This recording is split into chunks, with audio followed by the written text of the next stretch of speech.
Yeah, if there's a potentially higher threatening environment or stressor, the brain is going to rely on that. And that, I guess, brings us to the whole purpose of having pain.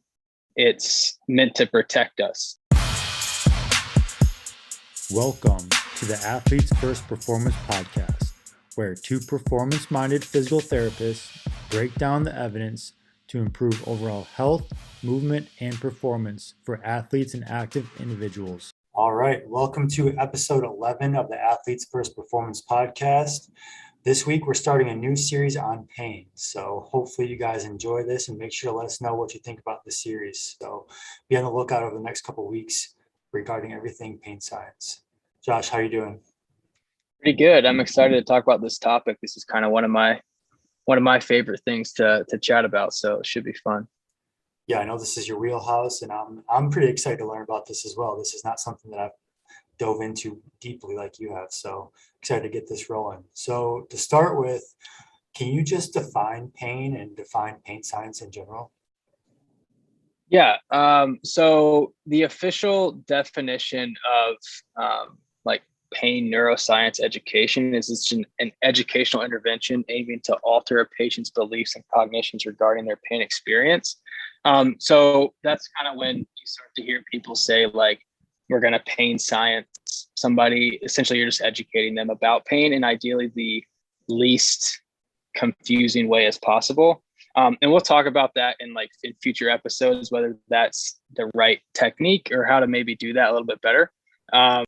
So yeah, the definition for pain is officially defined by the International Association for the Study of Pain as an unpleasant sensory and emotional experience associated with or resembling that associated with actual or potential tissue damage. So that's a consensus definition. And it basically covers the bigger points of that. You know, obviously pain can happen with an actual physical stimulus, but also can occur without one. And it all depends on what the brain decides. So those are the main definitions of pain. I don't know if you had been familiar with those before. No, like I said, I have not really dove into this at all. I haven't done any courses or haven't done much reading on pain science. So this is all new and it's great information. So I think everyone will definitely enjoy this. So moving on from the definition, can you break down the process of pain? Because I know this gets a little bit fuzzy for some people. Yeah, this may get a little bit deep into the weeds, I guess, but I think it's helpful to understand. I mean, you don't have to memorize the whole physiologic process, but I'm going to talk about that and try to make it as least intimidating as possible and try to use some analogies and metaphors to help bring the point across. But yeah, so essentially, a long time ago, they would have considered us to have pain fibers in the nervous system that would create pain. But that theory was later debunked. And now the common theory is that there are not pain fibers, but information fibers. And those are called nociceptors. Those nociceptors are constantly buzzing at a low rate, just monitoring the system. When a noxious stimulus or something that would cause the nociceptors to set off occurs, you will see an influx of positive ions into that nociceptor, which then will create an action potential. And what that essentially means is you have to get this buildup of stimulus to the point where the nociceptor fires a signal, and that what we generally would call a danger signal. There are a couple different fibers that will fire that the signal will run up, and depending on they'll be defined by the speed of their conduction or how myelinated they are, or also what they react to. So the nociceptors will typically react to three stimulus: mechanical, thermal, or chemical stimuli. And the primary nociceptor or fiber that you would see, and this is mainly in chronic pain, is the C fiber. And then you also have the A delta fiber, the alpha delta fiber. So the A delta fiber is highly myelinated and can send signals very quick up to the spinal cord. They typically would define that fiber's result as like your first pain. It's the typical like sharp pain that you would get, like if you were to stub your toe, that initial first pain that you would feel. And it's very easy to localize. It's not, it's sharp, easy to localize, and it's quick. And then later on, if you can imagine that like stubbing your toe, you may start to get this aching type pain. And that is coming from the C fiber. The C fiber is not myelinated, so it conducts its message very slowly. So it comes second. And we'll talk about the C fiber a little bit more when it comes to like chronic pain or central sensitization. But yeah, so you kind of mainly have two fibers that are going to send potentially noxious stimulus up towards the central nervous system. There's a couple other fibers that primarily work with like non-noxious stimuli and things like that, but we'll just focus on these two. So after the signal is fired off, it goes up to the A fiber, the C fiber, to the dorsal horn of the spinal cord. And at the dorsal horn, it'll meet this inner neuron. The inner neuron has been described as like a bouncer at the bar. So it decides what messages will eventually make its way over to the second order neuron, which basically decides what message will be sent to the brain to determine if it's potentially threatening or not. So if it's like a common message, for example, if you're wearing like a t-shirt and you feel, if you had a message every time the nociceptor felt that t-shirt on your skin, it would be like wildly annoying. So typically the inner neuron is going to inhibit most of the things that most of the messages that it gets. That way you don't constantly feel clothes touching you, or if you're sitting in a chair, you don't like constantly feel that. As far as potentially dangerous signals, it doesn't always inhibit those. Those typically will get by. But essentially it will pass through the inner neuron. It'll then approach a second order neuron that will send it up to the brain, and it goes up the spinothalamic tract or the spinal-reticular tract to the thalamus. The thalamus can kind of be considered a relay center. So it receives the information, it sends it where it needs to go. And typically it's going to send it to the somatosensory cortex, where our sensation comes from, in particular areas of the body. And then also limbic structures, which can possibly contribute to the emotional sides of pain. At that point, the brain decides, is the signal dangerous or not? If it is, then it'll send pain down to the area where it received the stimulus. If it's not, then it will block the signal essentially and modulate it by sending endogenous chemicals such as endorphins, serotonins, or opioids, and essentially stop the pain. Is that pretty clear? Yeah, I mean, that's a lot of science behind everything. But let me ask you this question. This might be a little bit more like a real life scenario that people can help understand. So say I'm hiking in the woods and I see a pack of coyotes or a pack of wolves, and I start taking off and running, and I roll my ankle, but I still need to get away from the wolves or the coyotes. And I just keep on running. And I don't feel my ankle at the moment, but then later on, I start feeling my ankle once I get to safety. Can you kind of break down what happens with like the bouncer scenario and the different fibers that work that way? Yeah. So, I mean, the roll in your ankle scenario in the absence of the coyotes would work just like I said. You get a signal up from the ankle, goes the spinal cord up to the brain, decides that it's damaged or irritating or threatening, you get pain there. But yeah, when there's another potential stimulus in your environment, like the coyotes, your brain has to determine what's the bigger threat, and the bigger threat's going to be the coyotes. So that's when those endogenous chemicals will come down and block the pain signal that you possibly could have, or the damage signal, threatening signal that you could have. You're going to see more of that come from the brain than the actual inner neuron in the spinal cord, because it's having to assess your environment and stress levels and things like that. But yeah, that's a great example of how powerful the brain's descending modulation can be and essentially a lot of the medications and things that people are prescribed for pain or chronic pain are kind of meant to replicate that. But the brain is the best at it. So yeah, if there's a potentially higher threatening environment or stressor, the brain is going to rely on that. And that, I guess, brings us to the whole purpose of having pain.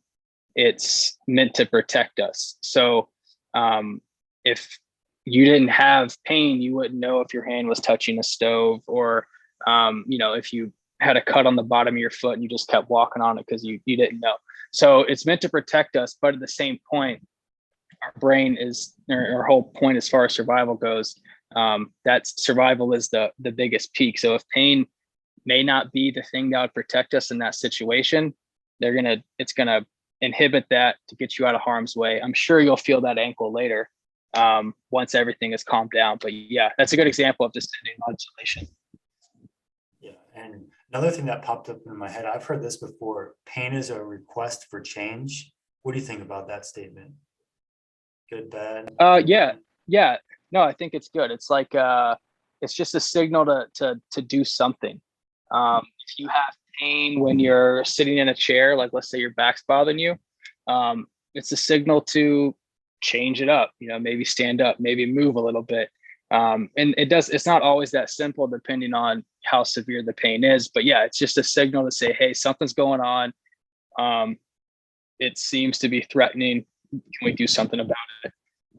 And when it comes to patient care, I try to tell them that, like, if you have pain, think of it as it's just telling you to do something. So and I use that example of someone sitting with like back or neck pain.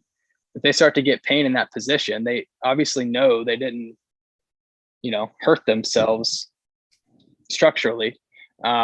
So just figure out what thing typically helps make the pain go away and do that. And that's kind of all your brain is asking you to do.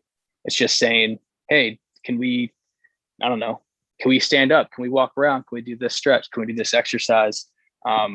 Because, something's happening, and if you want it to stop, then it's just asking to do something. Yeah, I mean, it's pretty cool stuff, just how powerful the brain is and what changes it can make depending on the situation and the environment. Does that cover everything for breaking down the pain modulation? Is there anything else that you want to cover in that aspect? No, I think that's it. I think it's just understanding that and not necessarily having to, like, we know that it can stop pain. I mean, I'm sure people have been in those situations or heard those situations of, like, you hurt yourself, but there's a car coming, or particularly a lot of the stories I think come from the military where they get, very injured structurally, but they're still able to. I mean, it's amazing what it can block. And the biggest point is just knowing that that's possible, because it helps you explain the difference between pain and injury, and that they're not typically the same. Yeah, they're not mutually inclusive, they're exclusive. They can be different than each other. Right. So what about changing the scene here? What about these odd pains that people get? Like when it's cold, people say their knee hurts or things like that. Can you try to explain some of that situation? Yeah, so that's super interesting, because a lot of times people come in the clinic and they'll say that they have pain because of this, and it's, when before I knew or had learned about this stuff, it's just like, all right, moving on, because it's hard. Like, oh, it's cold out, my joints are killing me, or I had a long day at work, my neck's killing me, kind of thing. So yeah, there's when you look at the nociceptor at like a smaller level, there's ion channels, and the ion channel is what we talked about, or it's kind of the channel that you get this influx or outflux of positive and negative ions. And in a typical situation at resting state with no danger signals or anything, no pain, that positive and negative interchange is going to be relatively equal. So you're getting just kind of this flat line of buzzing. And then when you have some sort of injury or stimulus that would create a danger signal or that seems to be threatening, those positive ions will go into that through that ion channel, and then that would build up to create an action potential, which will send the message up towards the spinal cord. So they found out that these ion channels are sensitive to different stimuli. So you have ion channels that are sensitive to temperature change or stress or movement or blood flow or immune responses. And I think there's a few others too, but those would be the main ones that would probably affect what we're doing. So it would make sense that if somebody has, maybe those ions are going into that temperature ion channel, which could make temperature more sensitive or more likely to send a signal. So the interesting thing is that when a nerve has been damaged or myelin has been kind of destroyed to a degree, ion channels will kind of perpetuate. They'll grow, and there'll be more of them, increase in concentration. So if you happen to get an increase in ion channels that focus more towards temperature or stress or movement, then those stimuli may be more likely to affect the symptoms that you're feeling. So that can be why someone comes in and they've had pain for a long time, and you're not really going to see, and I don't think I've ever seen, and you can tell me if you have, someone who hurt themselves 2 weeks ago or saying, "Oh, it's cold out, my foot hurts." Like, have you ever seen that? No, it's usually more of that chronic type of deal, chronic pain that they've been having for a long time. Right. So you get the just persistent injury of the nerve or of the axon, which removes the myelin. You get more ion channels, and if you're getting a higher concentration of ion channels that, for instance, are sensitive to temperature change, you can be more likely to have that threat signal sent up to the brain and back down due to change in temperatures, because there's basically more gates open for positive ions to flow into. Does that make sense? Yeah. Yeah, that definitely makes sense. I know for myself, I broke my thumb and had surgery on it like 7 years ago. And I know that when it gets cold, my thumb gets stiff and achy and painful. So does that help explain why that may be? Yeah, there's people that are way smarter than about all that stuff than me, and I think of it as it's cool to know the science. I don't ever really assume something is causing something, but yeah, it makes sense in my head. Like, it's just good to have some sort of possible, at least for me, like, 'cause I like things sort of cut and dry as you can in physical therapy, to have some sort of like, oh, this is why this could happen. So it just makes sense. That way you're not just like, oh, this person's just like, I can't do anything about that. You don't have to give them that explanation I just gave them, but in your head, it makes sense, which can help with management, I think. Yeah. And one more thing on this topic. Yeah, I know you mentioned blood flow. So if say someone's having a good deal of pain in the area and there's really no cause for it, in terms of like treatment wise, just improving blood flow with like getting them on like an assault bike or just getting their heart rate up and pumping like that, how does that influence these ion channels? Is that a legit question? I mean, that may be beyond my scope, but Okay. I would no, Yeah. I would imagine just like any of these other possible ion channels, if you change whatever the change is, would make an effect, good or bad. So blood flow, I mean, for us, temperature, stress, and movement would probably be the most obvious things that we could help with. Mhm. Well, not really temperature, I guess, and let's just say put on more clothes maybe or something, but like stress and movement for sure. Blood flow is a little different. It'd be interesting, and you'd have to look into this, but like how blood flow restriction may help or hurt with that.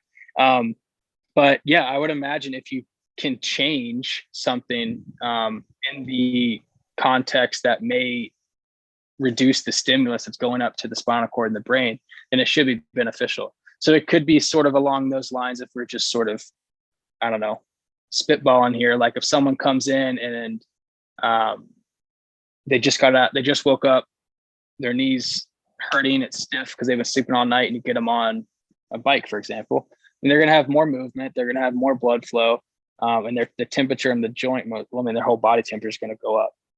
So if they get off that, saying that's feeling better, we typically would just chalk it up to like, oh, we got warmed up, which is fine. You don't need to, like, that's perfectly explainable. But it could be because of these ion channels and how, because I mean, these ion channels are there regardless if there's been chronic injury or not. They just increase in number when there has been. So yeah, I mean, it's possible that you get someone moving on a bike and things loosen up. Maybe it's because the blood flow's changed. Maybe it's because movement's helped. Maybe because temperature's gone up. Hard to say. But again, beyond my scope. But there's a ton of stuff out there that like explains this very confusingly well. Yeah, I know. I know. I'm gonna start looking into it because I mean, it's interesting to know, and it's interesting to think about. Sometimes it's hard to relate it to the person that you're working with, but it's good to understand. Yeah. All right. So, final question for the day. Can you help explain central sensitization? I know that's a word that's been flying around physical therapy over the last several years, and it's getting pretty popular. People may be using it the wrong way, not sure, but can you just talk about that and try to explain some of and how that works? Yeah. I mean, central sensitization sort of stands for like a sense of like an overly sensitive central nervous system. I think central sensitization and chronic pain have been linked together a lot. And I don't think of them that way. Not that they don't occur together, but I kind of think they could occur apart, maybe, if I don't know. So essentially, central sensitization occurs when there's been repetitive like threat signals sent up to the brain. And then the nervous system will eventually get sensitive. And the kind of science behind it is if the spinal cord is getting bombarded with these C fibers, that second pain, which is going to be more common with chronic pain. If the signals going up the C fiber continue to bombard the dorsal horn of the spinal cord, that inner neuron will eventually die off, essentially. So now there's nothing at the spinal cord that can inhibit signals. And that doesn't just mean the C fiber signals. That means all the light touch signals, whether noxious or not. So all those signals are just kind of free run up to the brain. And then that in itself is sending a lot of danger signals up, and the brain's going to, determine that that's an issue, and it's going to send pain down. So that in itself can create central sensitization or just more pain. But also what will happen within the brain is that because it's continuing to get signals up to that from that area, the brain will be interested and say, well, like I need more information, like what's going on down there. So then it'll tune up the peripheral nervous system. So that area will become more sensitive. And I know there's been things about like neural ingrowth and things like that, but it's kind of a vicious circle where you're getting a lot of messages up to the spinal cord, which kills the inner neuron, which then allows free run up to the brain. And then the brain's sending threat or damage signals down, creating pain, or pain signals down. But then it'll also ramp up the nervous system, which can then essentially I like to make the description of like, if you have your alarm system, a typical alarm system, that's not going to go off unless someone like breaks a window to get into your house. And then once that's dealt with, the alarm system goes off and you're fine.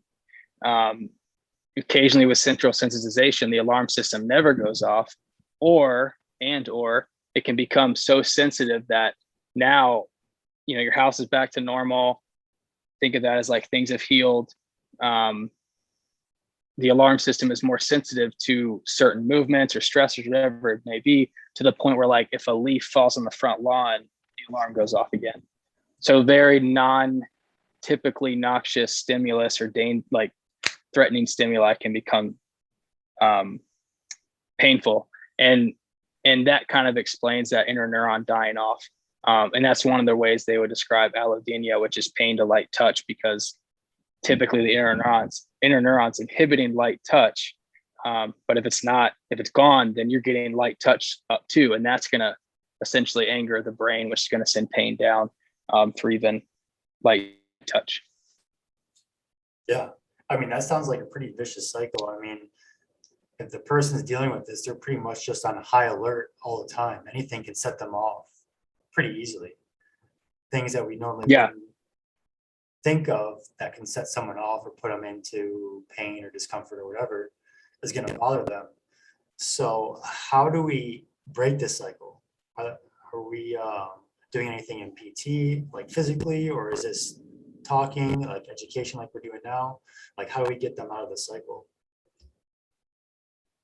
Yeah, and there's obviously a lot of different ways, and that was central sensitization in like a very small nutshell. But the good thing is, and I tell people that too, is like, okay, so if you've been in pain for a long time, your nervous system is sensitive. Most likely, you're going to start to see like poor sleep or high stress, inability to kind of relax and recover, um, which obviously just takes a toll on the nervous system and then ramps it up again. So because it affects so many systems, I kind of think of that as there's a lot of different ways that we can help calm it down. Uh, the biggest thing in general is that you have to like calm down the nervous system. We know that sleep helps with that. We know that relaxation and trying to control your stress helps with that. We know movement helps with that, depending on the degree or the amount that you do.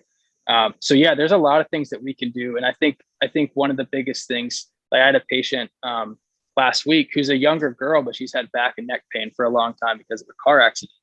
So I did my typical evaluation or history, I guess, and then went through the evaluation. There wasn't anything, you know, was relatively unremarkable outside of just being like provocative to movements or certain pressures.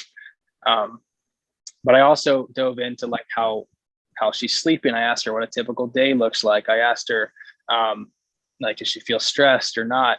And I just sort of made an inventory of those things. I did not, I gave her some exercise to work on. And then the only other thing I told her was like, we're going to work on sleep. There's a lot of different ways to do it. The very first thing I want you to try to do between now and when I see you next is just try to go to bed at the same time every night. Like, I don't even care if you go to sleep. And she's like, well, and then I write like no phones or screens in the bed. And I was like, I'm not even going to say that. Just like go into your room, lay in your bed at the same time every night. I don't care if you watch TV or you're on your phone. We'll cross that bridge when we get there. But like, can you just do that? So yeah, the treatment can be. I mean, there's other treatments. As far as like, um, you know, referring out to a pain psychologist or something like that, which is going to be way more effective than anything we can do. So you have to recognize that could be an area to intervene if necessary. But the big three things that I work on is like stress management, sleep, and then movement, and whether that's changing their positions at work if we can, or teaching them how, or just general exercise. So there's a lot we can do because it affects a lot of systems. The hard part is it affects different systems and different people, which make the treatment very individual, making it therefore quite difficult to figure out which is most likely going to be helpful. No, I think that's super important, like dialing in sleep, stress management, even nutrition too, right? So if they're eating processed foods, high in sugar, inflammatory foods, all that's going to affect their nervous system, just how their body functions. So if you don't dial in sleep, nutrition, and stress, we're really not going to be able to make that big of an impact if all those three things are just out of whack. And with physical therapy, yes, we can get them moving and get them on an exercise routine, but they need to dial in those other three things to actually move the needle a little bit more. That's how I see it in my eyes. Yeah, and that's when you have to pull in some of those other providers that are experts in those fields. But yeah, the same goes with smoking. Anything that can create some sort of like threat, now be your chemical threat that nociceptors are perfectly capable of monitoring. Anything that excites those fibers, it's going to send a signal up. And in a healthy environment, the signal won't get there. Or if you sprain your ankle, the signals will get there until the brain is determined that protection is no longer necessary and everything comes back down to normal. And that's where rehab can help. But if there's certain things that will predispose people to having that chronic pain or a sensitized system, and they may have lack of sleep for the last 10 years and it was fine, but then they get hurt and now it's a problem. Or they've been smoking for a long time and then that's creating issues. So yeah, it's definitely a complex system, but like I said, there's a lot of different places where we can intervene, and the idea is that that gives us a lot of opportunities, which I think giving that information to the patient can be very helpful, as far as giving them hope and things like that. Yeah, and that's one of the best things about being a physical therapist. You can dive into some of those things like sleep, nutrition, and stress. We might not be the best of the best, like the experts, but we can give them applicable knowledge and things that they can start doing right away to help improving the system or improving whatever they're dealing with. So the more well-rounded we are with those things, the better that we're going to be overall. Even if it's not someone that's dealing with central sensitization, it could be an athlete trying to improve that last little bit of performance. It's all those things that make a difference. Yeah, this stuff doesn't just like stop at the typical, like what I feel like, and maybe it's just me, but when people say chronic pain, I immediately go to like someone with low back pain that's been there for a long time. This, knowing this stuff goes into everybody that you're seeing with pain, which for me is everybody.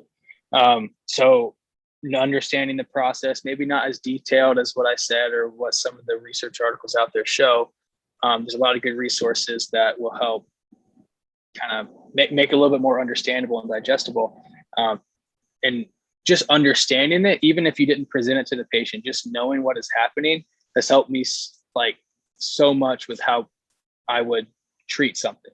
So if something's happening, I'm not, freaking out, because I know that this can happen with pain that's been there for a long time or pain that's been there for a short time. It's just pain is the most common thing we see. So understanding it is probably one of the most important things that we can do, because, you're not going to make, if that's what you're dealing with the most, you probably should understand it, at least to a stronger detail than your patients. Yeah, I definitely agree. I know I have some things to look up after this and start reading. So on top of that, who would you recommend for someone that's looking to get more into pain science and neuroscience education? Where would you go? Who are your top three? So a lot of the stuff that I just talked about was from Adrian Lowe. He has some really, really good stuff. You could probably just search his name on PubMed and find a ton of stuff. He has a few books out there. He has courses and lectures and things like that. I like Lorimer Mosley and David Butler. They have that classic explained pain book that I don't know if you're familiar with, but that is a book that really, it's geared. I mean, you can use that information for yourself, for your benefit, but also it's geared perfectly for the patient, or at least for you to be able to give to the patient. Jared Hall has a really good book called Sticks and Stones, and it's essentially a full book of analogies that you can use to help describe some of these things to patients. I've used multiple of those, just depending on the patient and trying to figure out what they understand, but I've used those before. And then Greg Lehman has some workbooks and things that you can look at that are also helpful. It's kind of nice to look at different people, because they all explain the very high level concepts, but then break it down in different ways that make it a little bit more digestible. And that's all you really need to know. You don't need to know it down to like the A5 or C5 or stuff. But yeah, I guess that was 5. Yeah, that was 5 people. yeah, have a lot of things to look up and check out. So what would you say is the biggest takeaway from today? What is the one thing that everyone should know after listening to this? I think knowing that there's more to know. Maybe I wouldn't expect someone to memorize everything that I just said about the process of pain, but just knowing that there is a reason why a lot of these, why pain is happening, and how it happens. And I just think that that'll help them manage their patients and themselves more effectively. Awesome. And where are we going next week with this? I know we're doing a series, so this was pretty much the introduction. Where are we going next week? What's the focus? Yeah, I think for next week, and we kind of touched on this week, so I definitely want to talk a little bit more about the importance of understanding pain. And then I think we can go into how I would use pain knowledge, I guess, with patients. Yeah, I think that's going to be a big hit for everyone listening. I know that's something I'm looking forward to hearing next week. So be on the lookout for that. Anything else that you want to add for today? No, I think that is That is good. I don't know. It's a fun topic. There's a lot to learn about it. You can go super deep or pretty surface level, but either way, it's gonna help you. I think it's interesting, but it'll definitely help your patient care for sure. Yeah, definitely. Like I said, there's going to be a lot that I take away from this. So, once again, thanks everyone for listening to the Athletes First Performance podcast. Everyone have a good week, and then we'll hear from you guys next week. Thanks for listening to the Athletes Performance podcast. If you have any questions regarding this episode or future episodes, please be sure to reach out on social media or our website.